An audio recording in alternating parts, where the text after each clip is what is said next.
जिस शक्ति को आप इस्तेमाल कर रहे हैं उसको रिफिल कर लेते हैं। मॉडर्न बीमारी एक और है जिसे हम टेंशन कहते हैं। टेंशन, मुझे टेंशन आ गया। पहले किसी को टेंशन नहीं आता, सबको टेंशन आना ही हुआ कि आप निकले पुरानी दिल्ली से माताजी के प्रोग्राम में जाने का, आप 6:30 पहुंचना ही चाहिए, पहले सीट पे बैठना ही चाहिए। देर से जाएंगे कोई हर्ज नहीं, देर से भी आए तो वो समय आपका आने का था, आ गए, कोई बात। ऐसी कौन सी आफत मची हुई भाई, मुझे कहाँ जाने का और आपको कहाँ जाने का। आराम से बैठेंगे, 2-4 बातें करेंगे, चलो हो गया सहज और पूरा। कौन सी आफत मचाने की चीज है, कोई। इतने सरल सहज आराम से बैठिए, वैसे ही आपको सहयोग प्राप्त होगा। मैं देखती हूँ कि सहयोग में भी लोग इसका प्लानिंग करते हैं। मुझे आती बड़ी हंसी कि अगर आप ये कहे कि 2 दिन बाद यहाँ पर फल लगेगा तो मैं मान जाऊं। 2 दिन बाद 5:06 पे यहाँ पे फल लगेगा इस फूल में, ये अगर आप कह दें और करके दिखा दें तो मैं आपकी बात मान जाऊं। और जो लोग जितना प्लानिंग करके यहाँ पर आते हैं उतने उनकी कुंडलिनी नहीं जागृत होती। सहज समाधि लाभ, सहज लगती है। सहज माने बिल्कुल साधारण तरीके, ऐसे ही जो लोग होते हैं उनको मिलती। अभी काहे मारोधार किए हो भाई, ऐसी कौन सी आफत आती। अभी बम्बई में एक प्रोग्राम हो रहा था, तो एक साहब ने कहा कि चलो भाई म्यूजिक चल रहा है, माता थोड़ा म्यूजिक करने में, कहा कर दो भाई म्यूजिक करो, हम बैठेंगे आराम से, हमारे तो वाइब्रेशन चलते ही रहते हैं, आप रिसीव करते रहिए। तो उन्होंने जरा सा लंबा चौड़ा कर दिया जरा म्यूजिक, तो लोग जरा कहने आप जल्दी खत्म करो जल्दी खत्म करो। तो मैंने कहा भाई क्या आपको मेरा लेक्चर सुनने का है। कहा मेरी तो आज तबीयत नहीं लेक्चर देने की, अपन तो तबीयत से चलते टेम्परामेंटल आदमी। तो भाई आज तो कोई तबीयत हो नहीं रही, जरा म्यूजिक ही सुनने दो और तुम भी सुनो मेरे साथ। आराम से क्यों नहीं सुनते, थोड़ा जरा अच्छा म्यूजिक हो रहा, क्यों नहीं सुन रहे भाई, सुनो। ऐसी कौन सी आफत आई, मेरे तो चल ही रहे वाइब्रेशन। मैं चाहे भाषण दूं चाहे नहीं दूं वो तो चल ही रहे, हर समय कार्यान्वित है, एक क्षण भी नहीं रुकता। अभी लेक्चर ही भी क्या रखा हुआ मेरी समझ नहीं आया।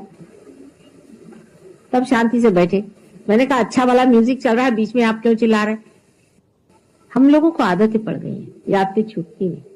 आराम से 5 मिनट बैठ करके हम लोग किसी से कभी बात नहीं करते। कोई अगर अपने यहाँ दोस्त आया तो कहेंगे चल भाई तेरे को खाना खिलाओ, बीवी घर के अंदर खाना बनाएगी, आप बैठे हो वहां पे पॉलिटिक्स झाड़ेंगे, कुछ होगा जो भी हो, नहीं तो टीवी लगा लेंगे, सब लोग टीवी देख रहे। अरे भाई आपस में कुछ आदान प्रदान करो, कुछ बातचीत करो। आपने बुलाया है दोस्त को, आप टीवी लगा के बैठे, आपस में अनजाने ही आप चले जाते। ये फिर दोस्ती नहीं होती। दोस्ती किसकी आजकल, कोई दोस्ती नहीं आजकल। दोस्ती तो तब आती जब आपस में कोई मजा उठाया जाए, दोस्ती उसे कहते हैं। आजकल दोस्ती का मतलब है फिर बिजनेस आ गया, नहीं तो ताश खेलो, ताश खेले बैठ गए, तब तक भी ठीक है, फिर रुपया लगाया, काम खत्म। दोस्ती अगर खत्म करनी तो ताश में आप रुपया लगाइए। जिसने कोई ताश में रुपया लगा दिया वो काम खत्म, ये बात होती। अब हमने ये कहा कि आप बैलेंस में रहिए। बैलेंस में रहने का तरीका ये, जरा से हल्के होइए, जरा भागा दौड़ी कम करिए, जरा बैठिए, जरा देखिए, मजा देखिए। सवेरे सूरज उगता है, आकाश में देखिए कितने सुंदर रंग आते हैं, यूं ही चला जाता है वो काम। शाम को सूरज डूबता है, इतने सुंदर रंग उठते हैं, वैसे ही चला जाता है। कितने ही फूल खिलते हैं, कितने ही बाहर आती है, कितने ही रंग बदलते हैं, ऐसा ही सारा शाम चला जाता है। कितने ही लोग मिलते हैं, सबसे मिलते हैं और बगैर मिले ही वो लोग चले जाते हैं, बिल्कुल अजनबी, कभी जाना ही नहीं। कोई मरता है तो चलो भाई उसके लिए फूल बेच दिए, हो गया काम खत्म। अब जहां सबसे ज्यादा रजोगुण हो गया वहां तो यह हालत है कि कोई मरता है, बाप भी मरता है तो पेपर में आ जाता है भाई मर गए, तो बाप पहले से पैसे दे जाते हैं, मैं मर जाऊंगा तो मेरे एक सूट सिला देना नया, मेरे को पहना देना। और वहां लिखा जाता है कि फलानी तारीख को आप आके देख लीजिए उनकी बॉडी, तो दिखा देती कि भाई देखो इनको सूट सिला दिया, अब ये मर गए। और सब लोग आते हैं, उसमें एक एक फूल चढ़ा दिया, जो भी हो चले गए अपने घर को। ये वहां हालत है, कोई आदान प्रदान नहीं, कोई दोस्ती नहीं, कोई फ्रेंडशिप नहीं, कोई पहचान नहीं, कुछ नहीं, आए वैसे चले। नानी के घर आप जाइए, वहां पर तो नानी कहेगी कि पहले तू मेरे टेलीफोन के 2 पैसे दे, तब तू घर में पैर रख। तुमने उस दिन टेलीफोन किया था, उसके 2 पैसे नहीं देते, पहले वो 2 पैसे दे। सारी चीज यही हो गई। इस तरह के आर्टिफिशियल जीवन में भी इम्बैलेंस आ जाता है, क्योंकि आर्टिफिशियलिटी के साथ रहना पड़ता है। किसी के घर जाइए साहब, खाने पे बुलाते हैं 8 बजे के घर 8:30 बजे हो गए तो माँ चीखना शुरू कर दिया कि अपने घर खाने को नहीं मिलता है साहब। देर हो गई तो कौन आफत आ गई, आ गए 8:30 आए चाहे 9 बजे आ गए, क्या हो, आओ बैठो आराम करो। पंक्चुअलिटी चाहिए, पंक्चुअलिटी काहे की नहीं चाहिए इतनी ज्यादा, जरूरत से ज्यादा करने की पंक्चुअलिटी जरूरत है। हाँ, पंक्चुअलिटी एक ही चीज में होनी चाहिए कि अपने अंदर जो परमात्मा का कॉल है उसकी और पंक्चुअलिटी होनी चाहिए। इस वक्त परमात्मा ने हमें याद किया है, फौरन ध्यान में चले जाओ। वाइब्रेशंस आ रहे हैं, फौरन ध्यान में चले जाओ। उस मामले में नहीं है पंक्चुअलिटी हमारे अंदर। इससे क्या होगा, पंक्चुअलिटी से हुआ क्या? जिन देशों ने बहुत पंक्चुअलिटी रखी उन्होंने क्या अचीव किया? यही सुसाइड। पंक्चुअलिटी से वो लोग सुसाइड करते, सुसाइड का भी टाइम लिखते। हमारे यहाँ पंक्चुअलिटी पहले होती थी वो इस तरह से कि हम लोग पंचांग देख करके पंक्चुअलिटी बनाते थे। ये मुहूर्त अच्छा है, इस मुहूर्त पे ये कार्य करने से अच्छा, ठीक है। उसमें तो कुछ तो आपने कंसल्ट किया सुपीरियर पावर्स को, परमात्मा के कुछ लेन देन को कंसल्ट किया। लेकिन ये जो बिल्कुल ही हमारी दैनंदिन इस तरह की जो पंक्चुअलिटी और जिस तरह का हम लोगों का बिल्कुल यांत्रिक जीवन हो गया है, जीवन से आप लोग ऊब जाएंगे, परेशान हो जाएंगे, घबरा जाएंगे। वही सवेरे उठना, वही दाढ़ी बनाना, वही मुंह धोना, वही दफ्तर जाना, फिर वही घर पे आना, फिर वही बातें, फिर आप लोग घबरा जाएंगे। और घबराहट से फिर शुरू क्या होगा, वही चीज जो वहां हो रही है, गांजा और क्या LSD, और उससे भी नहीं तो हमेशा बेहोश रहना, मतलब पलायनवाद। भागो, इस दुनिया में जीने की क्या जरूरत है। जब मनुष्य जीवन में बोर हो जाता है तभी वो इन पलायनवादी जीवन को खोजता है। मनुष्य बोर इसलिए होता है क्योंकि वो अपने को जानता नहीं। जब अपने को जानता है तो मस्ती चढ़ती है उसको, क्योंकि आप अपने अंदर इस कदर सुंदर, इतने व्यवस्थित, इतने मधुर है कि आपको फिर कोई जरूरत नहीं किसी की। आप अपने साथ बैठे रहते हैं, बड़ा मजा आता है। जब आप अकेले होते हैं तब सबसे अच्छे रहते हैं आप, बड़ा मजा आता है। अपने ही जीवन को देखते रहते हैं, अपने ही अंदर, अपने ही स्वर्ग को देखते रहते हैं। हाँ, जब दूसरों से मिलते हैं तब ये लगता है कि मैं भी ये स्वर्ग जा गए, ये भी हमारे साथ इस स्वर्ग में हमारे साथी हो। जैसे 2 शराबी बैठ जाते हैं तब उन्हें मजा आता है, अकेला कोई पीता नहीं। इस तरह का एक खुमार जिंदगी भर चढ़ा रहता है। ऐसी बादशाहत जब पानी हो तो पहले कुछ बादशाहत अंदर भी आनी पड़ती है। सबसे पहले अपने अंदर बैलेंस लाना पड़ता है, और ये धर्म से होता है। धर्म का मतलब कभी भी हिंदू मुसलमान से मेरा नहीं होना है, आप समझ सकते हैं इस चीज को। कभी भी मैं इस तरह के बाह्य छोटे छोटे घरौंदों में विश्वास नहीं करती, न ही मैं घिरावों को विश्वास करती हूँ जो बिल्कुल ही मनुष्य बनाए हैं, बिल्कुल ही बेकार के होते। इन सब चीजों को तोड़ फोड़ करके ही सहयोग बनता है। लेकिन धर्म का मतलब यह है कि हमारे अंदर जो सस्टेनेंस पावर है, हमारे जो अंदर जो बसी हुई इनेक धर्म है, हमारे एक एक अंग प्रत्यंग में जो बनाया गया है, उसको जागरूक रखना चाहिए। इसके बारे में मैंने आपसे कल बताया था, अनेक धर्म है।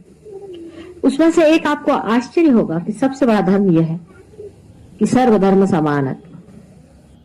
गांधी जी ने कहा था सर्वधर्म समानत्व, नत्व मीन्स उसका तत्व एक है, समझ लेना चाहिए। पेड़ के अंदर बहने वाली शक्ति हर जगह जाती है, मूल में जाती है, उसके बार्क में जाती है, उसके पत्तों में जाती है, उसके फूलों में जाती है, और फिर वो लौट करके वापस चली आती है, वो कहीं भी लिपटती नहीं। इसी तरह का निर्वाज, इसी तरह से अलग रहने वाला जो प्रेम है और जो शक्ति है, उस शक्ति में जो एक तत्व चारों तरफ घूम रहा है, उसी प्रकार सारे ही धर्मों में एक ही तत्व घूम रहा है। और वो सीधा साधा सरल तत्व एक ही है कि जब धर्म की स्थापना हमारे अंदर हो जाती है, जब हम किसी भी धर्म के तत्व से प्लावित हो जाते हैं, उस तत्व को जब हम अपने अंदर पूरी तरह से स्थापित कर लेते हैं, तभी हमारा इवोल्यूशन हो सकता है। जैसे कि हिंदू धर्म के लोगों को एक ही तत्व सीखना चाहिए, इस सब के अंदर एक ही आत्मा का वास है, और जाति पाति आदि चीजें ये जन्म से नहीं होती, ये कर्म से होती। यही तत्व हिंदू धर्म का है, और इसमें दूसरा कोई सा भी तत्व नहीं खोजना है। अगर इस तत्व को आपने पा लिया तो आप असली हिंदू हो गए, बाकी तो आप अहिंदू हैं। चाहे वो अपने को मुसलमान कहलाए, चाहे वो अपने को ईसाई कहलाए, एक ही शक्ति, हम लोग तो शक्ति के पुजारी है ना हिंदू, एक ही शक्ति सबके अंदर बसती है और जिस कर्म में मनुष्य लीन होता है उसी कर्म से वो जाना जाए। माने जो ब्रह्म कर्म में लीन है वो ब्राह्मण है, जितने सहयोगी है सब ब्राह्मण। जो ब्रह्म में लीन होता है वो ब्राह्मण है, जो आनंद को सत्ता में खोजता वो क्षत्रिय है, और जो आनंद को पैसे में खोजता वो वैश्य है, और जो आनंद को किसी की सेवा में खोजता है वो शूद्र है। सोचिए आप, आपको आश्चर्य होगा। हमारे अंदर तो सेवा भाव का बड़ा भारी आदर्श है, सबकी सेवा करनी चाहिए, इसकी सेवा करो, उसकी सेवा करो। अब देखिए इसे शूद्र क्यों कहा गया, ये सोचने की बात है, बड़ी आश्चर्य की बात है कि कोई किसी की सेवा करे तो शूद्र क्यों। ये बड़ी सूक्ष्म बात है, इस सूक्ष्म बात को अगर आप समझ लें तो आप हिंदू धर्म का इसेंस समझ गए। किसी की सेवा जो करे सो शूद्र है, क्योंकि दूसरा कोई है ही नहीं। अगर हम आपको ठीक करते हैं, आपकी मालिश करते हैं, आपका सर ठीक करते हैं, तो हम अपने को ठीक कर रहे हैं असल में, क्योंकि हमारा ही सर पकड़ा हुआ है, आपका पकड़ा है। हमारे यहाँ तो अंग प्रत्यंग है, तो हम अगर इसे ठीक नहीं करेंगे हमारे अंग प्रत्यंग को, तो हमें ही तकलीफ होती है। दूसरा कोई है ही नहीं जिसने ये आइडिया ले ली कि मैं दूसरे की सेवा कर रही हूं, बहुत ही शुद्र आइडिया। जिसने ये सोच लिया कि मैंने बड़े बड़े अनाथालय बना लिए, मैं जाता हूं गरीबों की सेवा करता हूं। कौन है गरीब? आप हैं गरीब। मुझे गरीबी इसलिए कहती है कि ये मेरा ही पार्ट एंड पार्सल है। अगर कोई इंसान संसार में गरीब है तो वो मेरे लिए थ्रेट है, मैं ही गरीब हूं।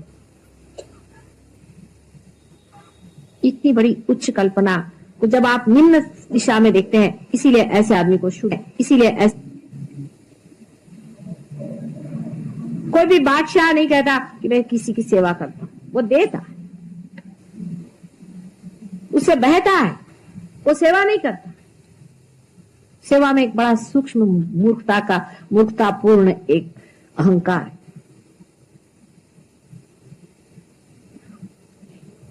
किस पे उपकार आप करने जा रहे हैं?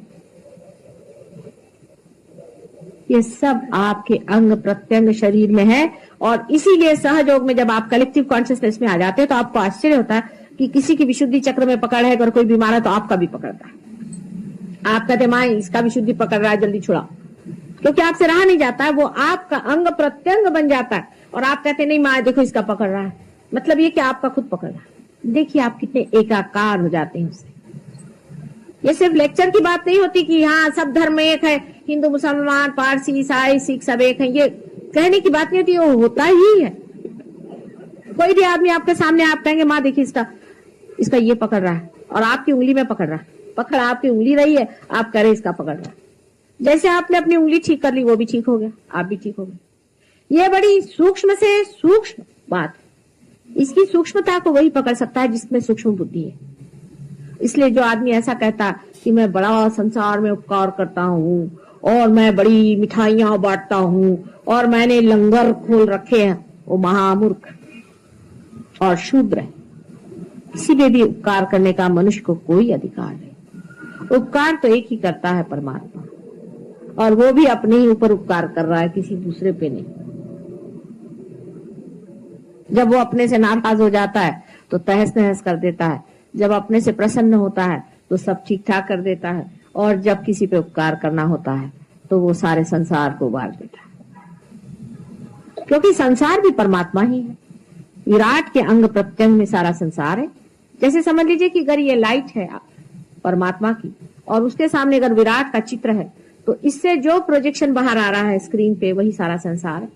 अब अगर इस विराट में कोई तकलीफ है तो वहां भी दिखाई देगी, अगर वहां कोई तकलीफ है तो वो यहां दिखाई देगी। उसको ठीक किए बगैर विराट ठीक नहीं होने वाले, उनकी तबीयत ही नहीं ठीक होने वाली, ना उन्हें आराम मिलने वाला। ये मैं आपसे सच कहती हूं।